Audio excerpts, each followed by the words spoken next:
Hey, good morning to those of you out there on the West Coast. Good afternoon to those of you here on the East Coast with me. I'm excited to get started today with another training around federal sales. But before we get started, I'd just like to give a tip for those of you showing up early and on time. Let me just turn my little scroll bar off here for 1 second. I really appreciate showing up early and on time. It makes any of these training events good. Coming in late is like second best. So I really appreciate that. I want to point out this book, Dig Your Well Before You're Thirsty. If you haven't heard me talk about this before, Harvey Mackay, he wrote this book a long time ago. I think the first time I read this book was way back in the early 2000s. So 2004 is when I signed it. But I know I actually worked his event once to get in free. I registered people. But the reason I'm talking about this book, Dig Your Well Before You're Thirsty, is as we go through the end of the year here, the end of the fiscal year, a lot of us are looking at September. What can we get in September? Is there a chance for any of this end of the year spending? Some of my training is trying to help you go after a little bit of that. But I also want you to keep in mind that there's next year, right? So next year begins on October 1st for the federal fiscal year. And for you, it's January probably. But as we move forward and as you think about digging your well before you're thirsty, you're kind of thirsty for September wins, right? If you want to be a subcontractor or a prime contractor on some opportunities in September, well, you're thirsty.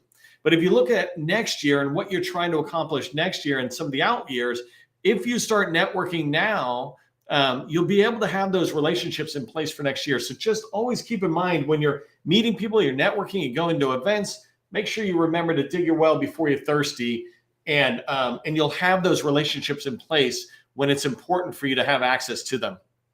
Okay, that was just a quick tip to say thank you to those of you showing up early and on time. I like to do that ahead of time, but let's go ahead and dive into today's training. And by the way, go ahead and let me know what city and state you're coming from. I saw somebody just say San Diego, and I'd love to see that. I don't ask for that every day, but once in a while, I'd like to see you let me know. It really helps us understand who we're reaching. So today's training, we're going to talk about what every 8A firm should be doing right for success, right? These are tips for success I just want to share with you. I describe success, and really one thing to keep in mind about how great an expert I am is I've been mentored for 20 or 30 years by other people. I've read many books. And so for a lot of us, it's not about having some new great grand idea. It's about taking tried and proven tips and skills and really implementing them. And that's this first bullet, right? Success is about doing the right things the right way and enough of the right things. Here I put the right thing, the right way, right now as a way to just remember that. The right things, right way, right now. When you do that, you're going to have success. And so the right things, what we're talking about there is, an example is I need to write proposals in order to win a sale. Right? There's all sorts of things that happened before, but guaranteed you're not going to win an opportunity with the federal buyer unless you write a proposal. That'd be an example of the right things. And if you've watched previous training of mine on numbers and how many proposals should you write, I say every small business should be participating and writing on 4 proposals a month. Sounds like a lot. And by the way, if you're one of those places that are pushing out 20 a month, then that's too many. I literally need 4. I don't need you to have more. If you write 4, then you're writing and participating on slam dunk opportunities. That's an example of a right thing. And by the way, you could be brand new to government contracting. Just go get on 4 teams. That's another way that you can be writing 4 proposals. So anyways, coming back, that's an example of the right thing. You do it the right way.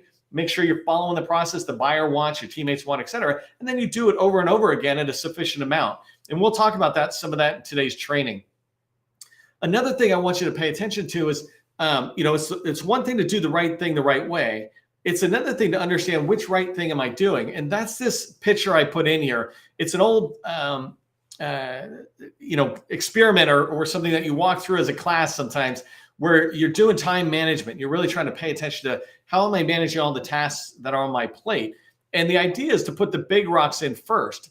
If you see this picture, it has 3 types of tasks. Right? It has big rocks, the really important rocks for you or your company, et cetera. And then it has smaller pebbles, which represent smaller tasks, things that need to get done, but they're kind of B level tasks, not A level. And then it has sand size tasks, little grains of sand. And it has many of these busy type of tasks, but they're C level tasks. And the idea of this is that you want to put in your big rocks into the glass jar first. When you do that, you're making sure you get done the most important things to you and your business first. Then as you start to take the next set of tasks, you do the pebbles, and they fall in around the big rocks in the glass. And the last thing you do is you do the sand tasks. If you get to this point, you can do those sea-level tasks, the grains of sand tasks. Well, then as you pour the sand in, it whittles its way into that glass jar, finding all the small holes between the pebbles and the big boulders or rocks. And so as you move forward, right, and you're thinking about success, I really want you to think about big rocks. And I'm going to talk more about that as we go into today's training. Today's training, I'm going to cover down this topic in 3 ways. I want to just go over what are some of the typical things that we small business owners are running into in particular. If you're somebody who's working for a small business, then you're going to see a whole bunch of these tasks are on your shoulders. So the first thing I want to talk about is the typical tasks. Then we'll go into this thing called the time management matrix, this way of looking at your day and looking at what you're doing and aligning it properly. And then the last thing I want to give you with from today, or leave you with from today's training, are some tips on how you can succeed, how you can manage your time in order to succeed in business. So that's what we're going to dive into on today's training. If you don't know who I am, my name is Neil McDonnell. I'm the president of the GovCon Chamber of Commerce, and I want to welcome you to my federal sales training where I provide tips for success in the federal market. I spent 20 years in the federal market as a small business owner, and since 2018, I've been teaching people like you that government contracting is not a secret, it's just a process. When we follow a process, A to Z, we're going to have repeatable, predictable results. Those are those right things I talked about. Here, you can see the process laid out that I teach for federal revenue success. If you want to make sales, the path really begins with researching, targeting, outreach, relationships, opportunities, proposals, all that leads to sales. And you'll see me talk about this in the next slide. If you haven't done so already, a lot of you are already doing this, and I really appreciate it. Putting your company name and your core competency into the chat. 2 or 3 words, just let us know who you are out there. I'm looking at Catherine here, right? And it's going pretty fast, but Spry Method Cybersecurity, it's really direct, right? That type of information is so important as we move forward. And then the other thing is this is a community. Make sure you engage with folks. Everybody who comes to the training, anybody who's been here more than once, right? They love connecting with you outside of my training. Don't worry about connecting with me or bringing me in between. Take a relationship you develop here and take it offline. Go build successful relationships as you move forward. Okay, so let's start talking about some of the tasks that are out here that relate to what you're doing, right? Whether you're a small business owner or a person working for a company, you're going to see a lot of these tasks that I have on this slide here relate to you, and I'm going to walk through them and start talking. What I am really curious about is what am I missing, right? So in the chat, if you see stuff I'm missing, go ahead and let me know. But these tasks primarily are focused on the small business owners that are out there. Okay, so the first thing that you can see up here is a typical small business owner or somebody even responsible for sales. They've got part of their time or sometimes all of their time billable. We're trying to build a company and we're billable, right? That's really tough for us. That's called working in the business instead of on the business. You may have heard that phrase. Are you working in your business or working on your business? If you're billable, then you're working in your business. Totally fine as you get started, right? We have to work in our business. Who else is going to work in there? But as you start moving forward and maturing as an organization, your goal is to pull you out of that. But some of you right now are billable, and that's something that's just on your plate, right? I'm not trying to tell you in today's training, get it out or don't get it out, but I want you to see it as how it relates to everything else and how it begins to eat into your typical 8-hour day, right? How much can you get done if some of your time is billable? Let's go over to the right-hand side first before I go down to sales. For small business owners in particular, we're responsible for running the company. Some of you who are employees are also responsible for a lot of this activity because you're trusted with a lot of responsibility. But as owners, we're responsible for hiring people and making sure they're good. So retention, we're responsible for the human resource aspect of our business, the people side of our business. We've got all the basics of finance, taxes, making sure we're doing our monthly or quarterly reports, certainly making sure we're tracking our spending and our revenue, whatever level that is, whether it's $100,000 or $1 million, doesn't matter. We still have to track that on a regular basis. IT, right? We have to make sure the people in our company have access to email or phones they might need, computers if things go up or down. that's on you, right? Until you have some sort of IT department. By the way, I'm a big fan of saying outsource everything except for your core competency. So IT, finances, legal, outsource that. It's better, it's cheaper, and it's better to go with somebody who's a full-time expert on the outside, in my opinion. And then legal, right? You've got a lot of legal stuff that you just want to make sure you're dotting your I's, crossing the T's. This might slide into sales where you're talking about NDAs and teaming agreements and things like that. But even just the fundamental parts of legal. Something else I didn't put in here is if you're trying to do like ISO or CMMI certifications, if you're at that level, you have a level of maintenance that you have to maintain. I don't know, compliance that you have to maintain. And then FSO, facility security officer, right? Or somebody who's tracking on the security clearances for your people and your company. So you have all this stuff in the background, in addition to all these sales tasks, right? As you're trying to grow your business or as you're trying to help your company grow, you've got sales activities that are out there.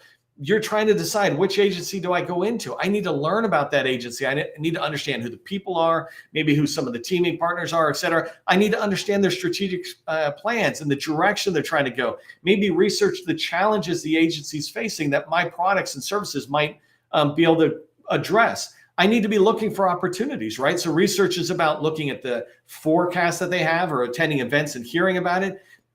Maybe it's going into GovWin or one of those type of tools that are out there. There's a lot of tools, Bid Speed, I think a lot of you might have. So there's all these ways, even the PTAX or APEX Accelerator folks, they'll push opportunities your way. That's all research. You're trying to understand the target customer and the target opportunities that you want to go after. Creating this target marketing list. Number 2, that is about finding 100, 200, 300, 400 names. If you've ever watched training I've done on doing outreach and calling people, what I say is you should be aiming for a minimum of 5,000 new people that you're calling every single year. You go, oh my God, how can I do that? Go watch the training. Literally, it's 25 people a day. If you call 25 people a day, then you can call 5,000. If you're a full-time salesperson, that should be a no-brainer. If you're a business owner, you might scale that back to 15 people or something, but you're still calling thousands of people a year. That's a big deal. And it begins with you creating a target list. And that takes time, going to find the right names and then pursuing their emails and phone numbers. So now you've got it in a spreadsheet or a tool that you can begin to reach out to. As you move forward, right? Number 3 is sometimes you go into these events, whether it's conferences or networking events. You might go to a vendor outreach session, or part of your research with an agency is to go into the agency events they might hold. But then as you go into 4, right? This is where you start getting into the meat of the relationships and the sales activity. In order for you to really do sales, you've got to reach out to folks. In order for you to have relationships, you've got to reach out to folks. And number 4 here is outreach. It's making those cold calls. By the way, I'm doing a training tomorrow, Friday the 24th. I don't know what day it is, but tomorrow. For those of you who are live, I'm doing a cold call training on that. So if you struggle with cold calling, I'll give you all sorts of tips on how to succeed and make it less anxious. Anyways, but you've got to do those. And that outreach, that's where I'm talking about calling 25 people a day on a regular basis so that you start identifying the people who are most likely to help you succeed, whether it's a federal buyer new relationship or a teammate new relationship. You've got to call a ton of people before you start finding the ones that work. And so that's a massive amount of activity you've got. And then once you do find some of those gems, that gold in a gold mine that are your strategic relationships, these people who can help you grow and that you too can help grow, or in the federal side that you too can help them with their mission. As you start finding them, you need to budget time and you need to work on those relationships, maintain those relationships. For teaming partners, I always tell people you should be talking and touching base every 2 weeks, right? 3 at the absolute outside. But that begins to be a lot of work as you maintain those really strategic relationships. And then, of course, as you move into 6, 7, and 8, we're really going into capture and proposal writing. You might be wanting to respond to RFIs as sources sought, having a rhythm on that, beginning to, how many days does it take to write a good response for you? Capture is number 7, all about shaping opportunities. So all this stuff, all these tasks, writing proposals, and then executing on winning contracts, all of this is on your plate. And you've got to decide, how do you manage all this activity with a limited amount of time? Especially you business owners, you need to go home at the end of the day. Whether you're going home to your family or going home to Netflix, it doesn't matter. You need to go home at some point, because small business success is a long game. It's a marathon. It's not a sprint. And you don't want to be running as fast in this marathon as you would for a 100-yard dash, right? You put it all in on a 100-yard dash, but for a marathon, you kind of pace it out. And that's what time management is. And that's what I want to talk to you about and really begin to get you to see time management from a quadrant standpoint, which I'll show you here, and then give you tips on how do you really cover down on what you're doing. How do you go away from today's training and go, what's my next step? That'll be the next slide after this. So here, I want you to understand time management matrix. And I don't have it sitting next to me at the moment, but here it is. Let me lean over really quick. I got 1,000 books sitting over there, but Stephen Covey's book, 7 Habits for Highly Effective People, right? This book here is a really important one for you to get. It's been around for a long time. It's been around so long, I first heard about it when I was in the Army, and I was in the Army a long time ago. But Stephen Covey, in his book, The 7 Habits for Highly Effective People, teaches this idea of time management. And he provides this time management matrix that says, when you look at the work that you could be doing, or the things you could be doing, not just the work, but the things you could be doing in your life, in your day, right? They fall into 4 quadrants. And you can begin to look at some of this on its own, but I really want to walk you through the quadrant. And I'll give you a spoiler alert, right? We want to spend a good amount of time, frankly, as a small business owner, the maximum amount of time in quadrant 2. So we'll come back to that in a second, but keep in mind that that's our spoiler, right? That's where we want to be. So quadrant 1, these are important and urgent tasks. They need to get done right now. And so you can see I got a couple of examples here. An example could be a deadline-driven project. Another example might be an RFI is due in 2 days. That's an important, urgent task because we have to, we want to write that RFI response. It's in our sweet spot and it's time sensitive. It makes it urgent, right? And then as you move forward from important and urgent, you have important and not urgent.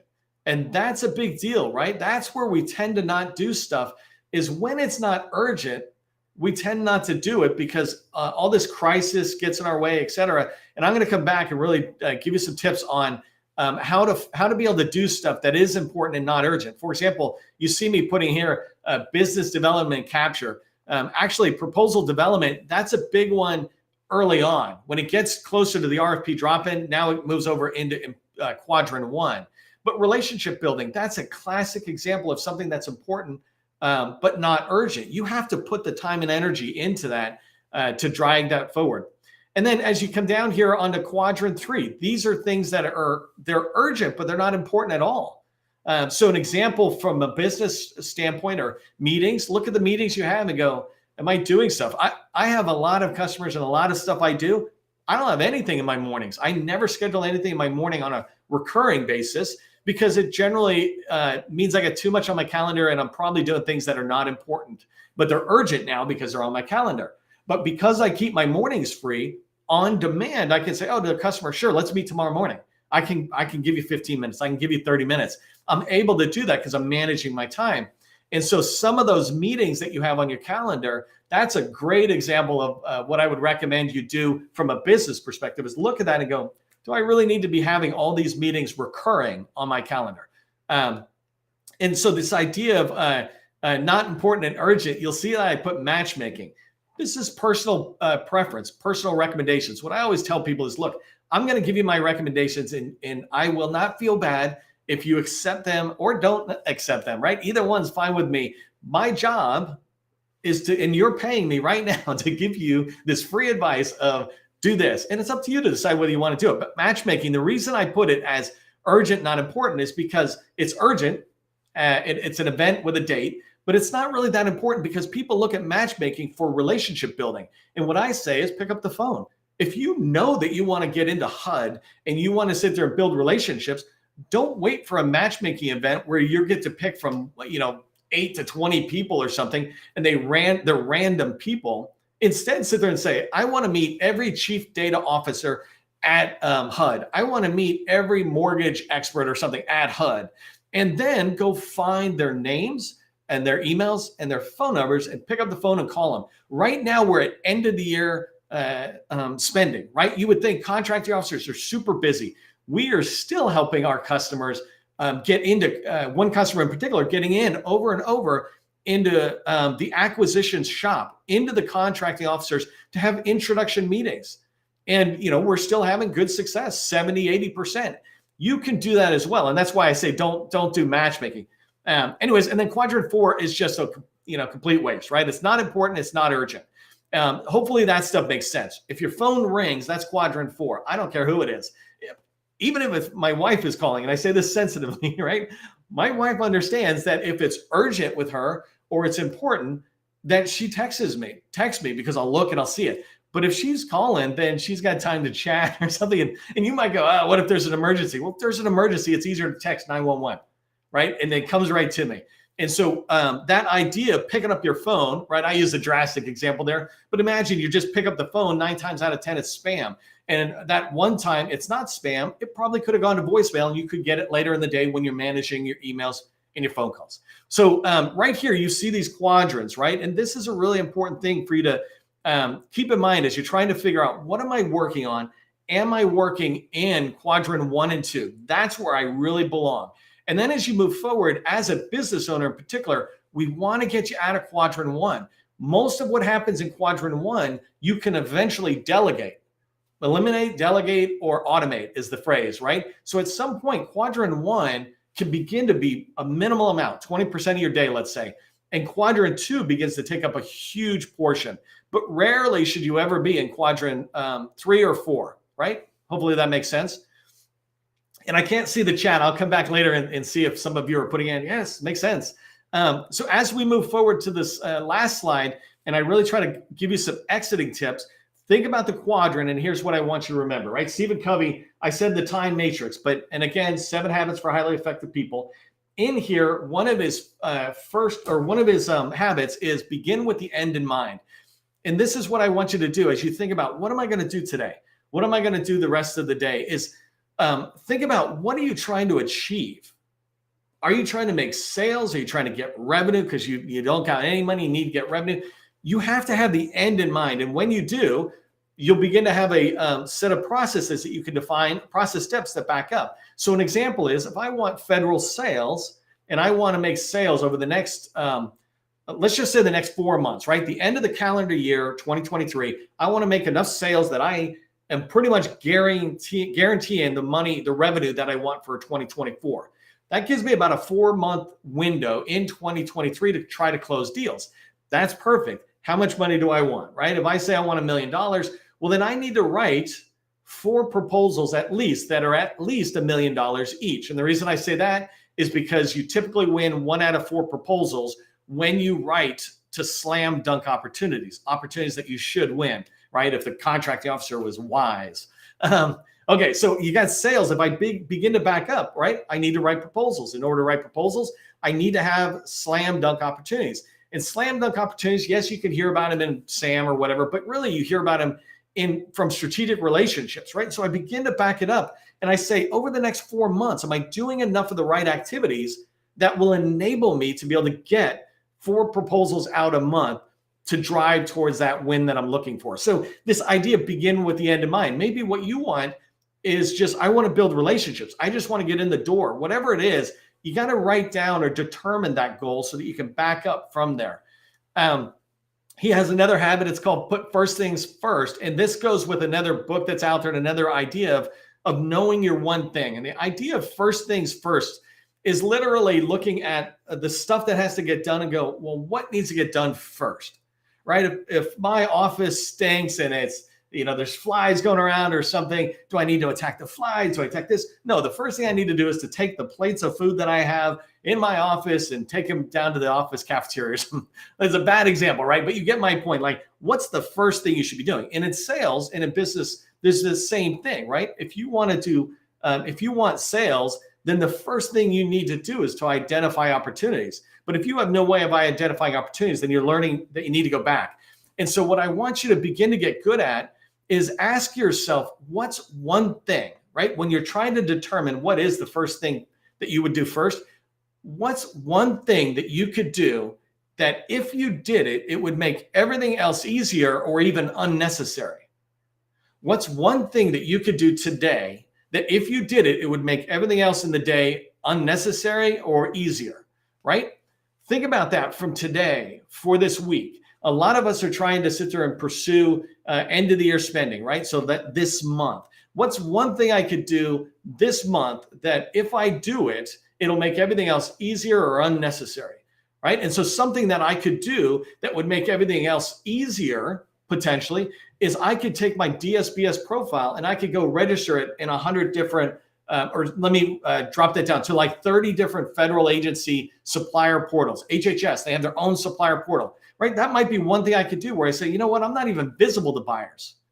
One thing could be, identifying 4 slam dunk opportunities. If I identify 4 slam dunk opportunities, it'll minimize everything else and I can really go heads down on pursuing this. This is an important part about time management, right? Is you have to determine for yourself, what's the one thing that you need to get done today? What's the one thing you need to get done this week? I already said this, right? That one thing that you need to get done in the last 4 months of 2023 that will make all of 2024 easier is land the sales revenue, the sales that you need for 2024's revenue. So if I want $1 million next year, then what I need to do in the next quarter, right, through the end of this year is I need to land $1 million in business. If I do, I'm coasting through next year because I don't have to scramble to get revenue for next year. I have it already. I just have to earn it by being billable. And then next year, I can begin to work on other stuff. I can start working on 2025 goals, or I can work on 2024 stretch goals. But think about that, right? What's the one thing? If you struggle with that, on my website, you can go there. I have a AMA button on the top. You just click it and ask me a question. But let me know what you're struggling with, right? If you're struggling to determine what's the one thing you need to do this day, this week, this month, this quarter, and this year, right? You should be able to look at that and not think too hard about it. If you're struggling with it, I want to hear why, so that maybe I can, 1, answer your question, and 2, maybe do a different training around it. This last thing here, I just want to say is don't have a 12-month year, have a 12-week year. This is another book that I love. I heard about it. The book's kind of soft, but it's enough to say, take your annual goals and start making them into quarterly goals. Sometimes we feel pressured to achieve an annual goal in October, November, December of our year. It's like, why not put the pressure on us to achieve those goals every quarter? When you do that, you're going to have far more success because you're kind of giving yourself 4 years within 1 year. It's a way to look at that. And then just use that one thing approach. What's one thing I can do in this quarter that'll make everything else easier or unnecessary? All right, so here's what I want you to remember from today's training. First thing is, remember to always work on your big rocks first. You're going to have a lot of this sand around you that's going to be noise. It can wait. Your big rocks are the things that are going to grow your company. Of those big rocks, determine that one thing. Which of those is the most important? Which of those, if you get it done, will make everything else easier or unnecessary? One of those big rocks that you get done might get rid of all the pebbles, or many of the pebbles and many of the sand tasks, right? That size task. And the last thing is just manage your time using that time management matrix. Go back and look at that. You could screenshot that slide, right? But look at your day and go, I just worked an hour. Did I spend it in quadrant 1, 2, 3, or 4? All you have to do is 8 times a day go, depending on how many hours you work, but where did I spend my time? And no one is looking but you. So be candid, right? Just put a check mark in quadrant 4 if you're at the office watching Netflix or something. It doesn't matter. It's less about Netflix and it's more about doing maybe too much research and not enough phone calls, things like that. Track your time and you'd be amazed at the progress you'll have towards the success that you want. Hey, tomorrow again is cold calls. We do live training every single day. So I'll talk about cold calls, how to do cold calls so much easier. If you're getting value from this training, certainly put a thank you in the chat. The team appreciates that. But also become a sustaining member when you're ready. Sustaining members support us. We don't take government money. We're completely self-funded. And so, sustaining members help us move forward on that. If you're an 8A firm and you're looking to push forward on business development in this next quarter, we're really looking for a few more customers, 3 at most, that go toward the end of the year. I'm doing the interview process next week. And so I've got a bunch of companies that have reached out. But if it's something that you're interested in doing a business development accelerator workshop, we'd love to have you talk to us. Just message me on LinkedIn. For all of us, as we think about time matrix and everything else that I teach, just remember, government contracting, it's not a secret. It's just a process. I'll see you in the next training.